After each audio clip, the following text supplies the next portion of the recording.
আকাশে প্রায়ই তো এই সাদা রেখাগুলো দেখা যায়, তাই না? এগুলো আসলে কি? এই যে ছবিটা, এখানে একটা প্রশ্ন করা হয়েছে যা আমাদের সবার মনেই আসে। এটা কি কুয়াশা?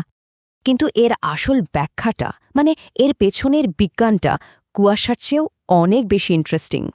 তাহলে প্রশ্নটা হলো, এটা কি সত্যিই কুয়াশা? এক কথায় উত্তর হলো না, এটা সম্পূর্ণ অন্য একটা জিনিস। এর আসল নাম হলো কন্ট্রেল, আর এই নামটা শুনলেই কিন্তু বোঝা যায় এটা কিভাবে তৈরি। ব্যাপারটা বুঝতে হলে শুধু ভাবুন, শীতকালে আমাদের মুখ থেকে কেমন ধোঁয়া বেরোয়। ঠিক এই একই ঘটনাই ঘটছে, তবে সেটা আকাশে হাজার হাজার ফুট ওপরে। তো এই সহজ 4টা ধাপে প্লেনের পেছনে তৈরি হয় এই মেঘের মতো রেখা। আচ্ছা, ছবিতে তো আরেকটা কথাও লেখা ছিল, গান প্লাস বিজ্ঞান সমান জাদু। মানে বিজ্ঞান কিন্তু জাদুটাকে নষ্ট করে না, বরং সেটা কিভাবে হচ্ছে তা চোখে আঙুল দিয়ে দেখিয়ে দেয়।